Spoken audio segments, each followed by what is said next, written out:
Welcome Luke Donald to the Media Center. Luke, it's your fourth straight RBC Canadian Open, including a third place finish in 2011, so maybe you could tell us what it's like to be back at this tournament, and then we'll open it up for some questions. Yeah, it's good to be back. Obviously being an RBC Ambassador, it's nice to see how much of a role they've started to play in golf in the last few years, sponsoring not only this event and making this event bigger and stronger as ever, but also the one at the RBC Heritage. So, this is a National Open, the oldest tournament on the PGA Tour, and has some illustrious winners on that trophy. So I would love to add my name to them. If you guys want to just raise your hand, we'll get you a microphone for some questions. Right here in front. Hi, Luke. Obviously, you're coming off your own National Open a week ago. You're seeing guys like Mike Ware, Graham DeLatte now going through their own National Open. For yourself, when you play the British, and I realize it's obviously a major, but is the pressure more intense for you when you're doing that? And can you understand what they're looking at? Or is it because the British Open, you have more players over there as opposed to Canada? Might it be lighter? If there was the one tournament I would love to win the most, it would be the Open Championship, the British Open. Growing up there, having watched some of my idols, throughout the years, Faldo and Seve, win that great tournament. I'd dearly love to hold a claret jug one of these days. Not just because it's a major, but because it is your home event in a way. So, yeah, I think there is a little bit more pressure that comes with that. The expectation and almost the pressure you put on yourself that wanting to win it. You're thinking too much results orientated instead of just going through the process of playing each hole as it comes. So I think sometimes it can make it more difficult when it is your National Open, but it's also fun. It's great to enjoy the home support, the crowd, the family support, all that goes along with that is makes the event special. Yeah. Do you think the Canadians are feeling it a little bit more than you would in your national, just because there's less of them, than there is over in Britain? I don't know. We get harassed pretty good by the British media, so we feel it pretty good too. Okay. And one last question: just how's Glen Abbey shaping up out there? What's your initial response to the course? I think it's in great shape. I think it's been a few years since I played in '09. I think was the last time it was here. I remember the course pretty well, but it's in great shape. The greens are, holding right now. The fairways are firm. The rough is pretty juicy in spots. It doesn't look too long, but the ball sits down and it's tangly. So it's going to be a big premium on hitting in the fairways this week. Taking advantage of the par fives. If the wind direction stays this way, the par fives become reachable, where you can make a couple of eagles to even on 16, 18. You can see guys hitting mid-irons into those holes if that wind direction stays the same and as strong as it was today. So again, premium on hitting in the fairway, and these greens are very small. They're tricky. There's a lot of undulations to them.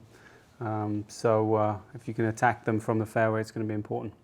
So Luke, how nice was it, Brian Angus here, how nice was it to get back on a normal golf course again after Muirfield, and having played golf around the world, just how tough was Muirfield last week? It was certainly tough. As I said in my media, I think some people thought because the weather conditions were pretty favourable that people were going to have some low scores around there. But firm conditions is as good a protector of par on a golf course than anything. So,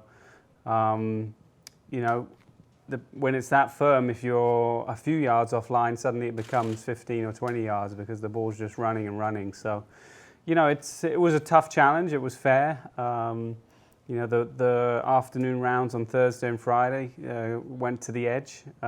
They put some tricky pins and made the greens extremely fast.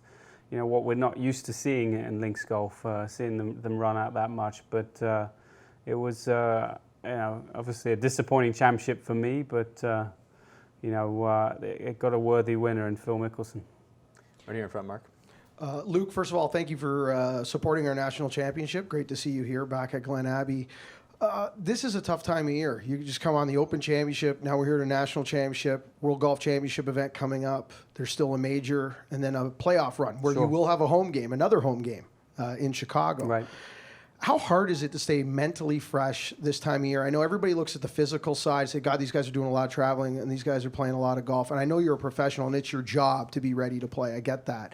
But coming down this time of year, it must be hard to stay motivated and to feel fresh when you get to the golf course. What do you guys do this time of year to deal with that?